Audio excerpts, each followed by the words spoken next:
851. Go ahead and disregard the checks. We got him at San Jacinto Pacific out there. In 1992, there were more than 75 suspicious fires set in Seattle, Washington during a 6-month period of time. All appeared deliberately set. It was the biggest arson case in American history, solved with behavioral profiling, hypnosis, and a piece of art.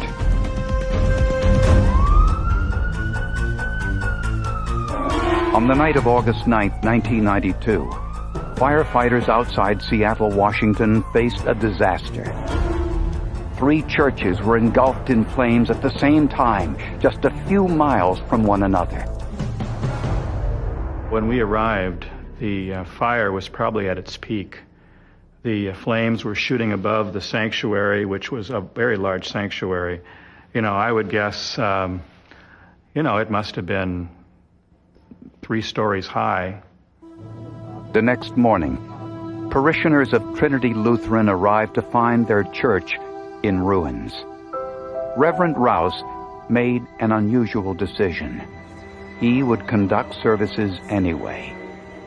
The parking lot was turned into a makeshift church, and in the midst of smoking embers, the congregation held their Sunday service. As I looked in the faces of many of my parishioners, you could see the sorrow, the disbelief. Many were crying, tears of sorrow. My staff were crying and holding each other. They thought this can't be true. Arson dogs were brought in to look for traces of flammable liquids, but they found none. And chemical tests of the rubble couldn't find accelerants either. There was really very little trace evidence for us to recover at the scenes. There was no vandalism at the fire scenes, so the motive appeared to be thrill-seeking. And all of the fires started the same way, on the ground floor at chest level. Over the next several weeks, there were 8 church fires. 6 were Lutheran churches. Eventually, the arsons moved on to businesses and homes. In one night alone, there were 12 different arson fires. All of the fires were set at night, without the use of accelerants. I watched people burned in the middle of the night out of their homes, losing all their possessions, standing literally in their night clothes with nothing but their life left, with their children sobbing. We heard stories about people jumping out of windows or being lured out of windows. A lot of stories about just devastating financial impacts. One victim was inside her home when the fire started. I was just getting out of the tub when I started to hear strange crashing noises outside my house, like glass breaking. I opened the bathroom and there was the front door, and the wall to the left was entirely in flames. It was up in flames. She grabbed her roommate and ran frantically to the front of the house. We opened the front door and the entire front porch is up in flames, so our access to get out was denied. And that was absolutely terrifying. That was when you make those split-second decisions. Am I going to live? I've got to move. The 2 made it out the back door and were lucky to be alive. From August to January, barely a night would go by without another family getting burned out of their home. With each fire, the arsonist was getting more daring. He was becoming very emboldened, and he would actually set a fire, literally looking through the window at the family at dinner. Miraculously, despite extensive damage, no one had been killed. No one until the arsonist made his next move.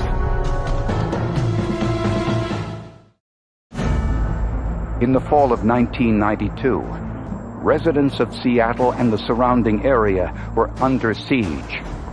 A serial arsonist had set over 25 fires, targeting churches, businesses, and homes.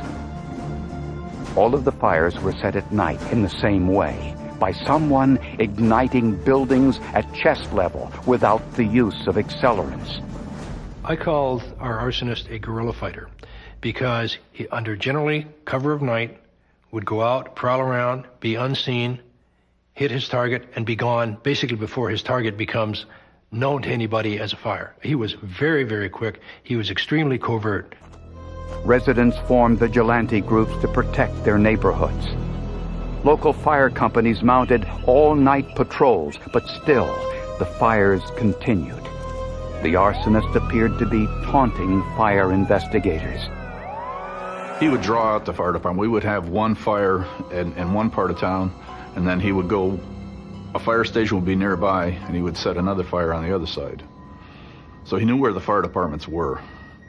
A task force was formed to coordinate the investigation. They commissioned a psychological profile of their suspect. By interviewing past arsonists and identifying the traits they all have in common, psychologists gain important information about the type of individual who commits these crimes. The profile described the arsonist as white, in his late teens to early 20s, with an alcohol and/or drug problem. He was intelligent but an underachiever who had probably just experienced some major trauma in his life. He would probably be working as a salesman or delivery person, since he seemed familiar with many sections of the area. The arsonist left no clues, but 2 months into the fire spree, when he started fire number 28, he got careless. Investigators found 2 fingerprints near the window where the blaze was set. The prints were run through a computer and checked against hundreds of thousands of prints on file. There was no match, which meant it was likely the arsonist had no prior criminal record. 2 weeks later, at fire number 42, he made another mistake. Urine was found in the snow near the fire. Forensic scientists carefully gathered the sample for DNA testing. But since the urine was mixed with snow, it was difficult to isolate any cells for analysis. Forensically, we were told that there were just so few cells in there that were capable of extraction that it was not feasible. Months went by, and the fires continued. The task force was no closer to identifying a suspect. There was a concern that there were more occupied dwellings that were being targeted, a large concern that we were going to start seeing people dying. Unfortunately, just after midnight on September 22nd, 1992, those fears were realized. A fire broke out at a senior citizen home that housed more than 400 people. 3 women, all residents of the home, died. I felt personally responsible for their deaths, whether it was true or not. The guilt of that, the misplaced guilt of that, was so severe that shortly afterwards I really lost all will to live. Now, police were searching not only for an arsonist, but a killer.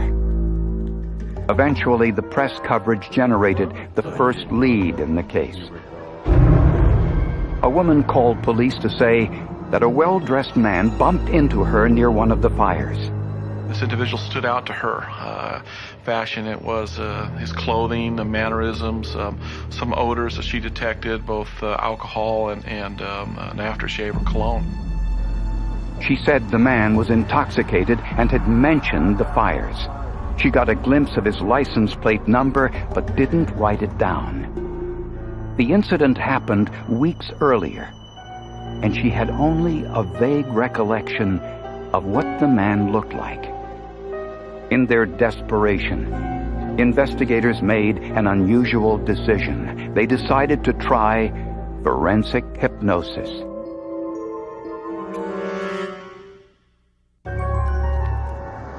After 60 suspicious fires had been set in Seattle, Washington, investigators finally had a lead. A woman near one of the fires had seen a suspicious-looking man who had bumped into her. he was intoxicated and talked about the fires. But this had happened weeks before, and she couldn't remember much about him.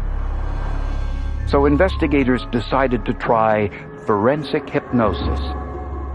We're trying to find that specific, unique event in her memory that can kind of trigger the rest of the memories to flood out. So it's a relaxation technique. We go back in time with her to this point in time and have her really kind of like watch a movie for us and tell her what she sees. This was one of the first times in U.S. history that forensic hypnosis was used in a high-profile case. And it was risky. Once a witness is hypnotized, most state laws prohibit an individual from testifying at a trial. As the witness keyed in on the alcohol she smelled on the man's breath, it unlocked images from the night of the fire, and she began to remember what she saw. She recalled a man, tall, thin, with hair pushed back off his face, well-dressed, wearing an Oxford shirt. He appeared intoxicated. And his car, a sedan possibly blue, was unusually clean. When asked if she could remember the license plate number, she recalled the first letter. I see the letter K. She was asked if she could recall anything else. She said she saw a 4 and an M. That was all she could remember. She was very receptive, a great candidate. Actually, I believe that she probably had a photographic memory. After talking with her after the interview, she has the ability for some recall that most people do not have. And I was probably unique of all the interviews I've done. There were 500,000 sedan cars in northern Washington that had license plates with the letter K. So investigators believed that the physical description of the suspect provided by their witness was the key piece of information. To put this on paper, they brought in composite artist John Hines. He interviewed the witness, who was once again hypnotized. She's the only witness I've ever done a composite drawing of who's been under hypnosis. And that was kind of an unusual circumstance. Hines asked her to divide the man's face into sections and try to recall specific details of his appearance. Composite artists categorize the human face by features. There are, for instance, 9 different eye shapes, 5 different head shapes, and so on. Each feature described by the witness is marked on a fact sheet. An FBI facial identification catalog is also used to jog the memory. It contains thousands of pictures of facial features, all visual cues for the witness. They're taking a visual image, verbally telling me what that image is, and I'm having to take that verbal description and turn it back into a visual image, and that's difficult. Using the information from the interview, Hines drew what the witness described. The process is an unusual combination of interviewing skill and drawing talent. Each feature was put on paper, with painstaking attention to every detail the witness remembered. After 2 hours of meticulous work, an image was formed. Perhaps this was the first look at the arsonist. When the drawing was finished, Hines showed it to the witness. She said that it looked just like the neatly dressed man she'd seen. 5 months into the fire spree, the task force released their composite drawing to the press. They also released 2 others as a control to help guard against false leads. The psychological profile was also given to the press. It wasn't long before the hypnotically enhanced composite drawing paid off. The day that the composites appeared in the Herald, I just became physically ill. When the composite drawings and psychological profile of the arsonist were released to the media, this man, George Keller, believed he knew the identity of the arsonist. He immediately went home and looked through his cell phone records and discovered that one of his business phones was used on the dates of the fires from locations near the fires. And his business credit card receipt showed that one of his cards was used to purchase gasoline in areas near the fires on the same dates. George Keller faced a gut-wrenching choice. The person using these company credit cards was his son, Paul, who bore a striking resemblance to the hypnotically enhanced composite drawing. I said, there is a considerable resemblance between these pictures and my son Paul. Then I went through the profile, and because I was looking for a significant personality trait or something that might disqualify Paul, but as I went through all the items of the profile, I couldn't eliminate any. Paul Keller was 27 years old and employed in the family advertising business. He was the oldest of 3 children in a deeply religious Lutheran family, which possibly explained why Lutheran churches were targeted. Paul Keller's sales routes took him all across the areas where the fires had been set. He was certainly emotionally rattled, very upset. But as time went on, we also understood from him and from his wife that Paul's presence in their family had been unsettling from almost the time Paul was born. His father told police that Paul had an obsession with fire. He said his son had applied for a firefighting job, but had been rejected, and that he had set a fire when he was 9 years old. He fit other aspects of the profile. He was intelligent, but had done poorly in school, had problems with alcohol, and most striking, had suffered an emotional crisis just before the arson spree began. He at that time was going through a divorce. He was filing for bankruptcy. His life was falling apart. He was drinking heavily. And the first 3 numbers of his license plate were exactly what the hypnotized witness remembered. The task force put Paul Keller under surveillance. For 10 days, they followed him, hoping they could catch him in the act. The task force people were trying to keep Paul under surveillance, which was real challenging. And they would lose him periodically, and everybody would panic. Eventually, they decided to take him into custody. Hi, Detective Isaacs from the Everett Police Department. Yes. Hi, Keller? Yes. Is your name Paul K. Keller? Yes, it is. Born January 6, 1966? Yes, it is. Mr. Keller, you're under arrest. We have a warrant for your arrest. Excuse me. When Keller arrived at task force headquarters, his father was waiting for him. George Keller is a bear of a man, and as he embraced him, he put his mouth very close to his ear, hugged him tightly, and said, "It's over, son. It's all over." I said, it's all over. And I said, the life as you knew it before this morning is over. At first, Paul Keller said he was innocent. Am I going to jail today, or am I going to be released on my own, since I've never done anything wrong? It's all promised. 15 minutes into the interview, the task force agents complimented him, saying he was the best arsonist they'd ever seen. You guys don't think I'm a mean guy, do you? No. I mean, you are absolutely fascinating to us. No, because we respect you for what you've been able to do here. It's amazing. You released the profile. And with that, Keller confessed to setting 75 fires, including the fatal fire at the retirement home. Paul Keller's fingerprints matched the ones found on the window at one of the arson fires. His method of operation was surprisingly simple. He just walked up to each site and started the fire with a cigarette lighter. Did you commit this arson? Yes. Just walked up the stairs. There was corrugated You can see where some of it's left. Yeah.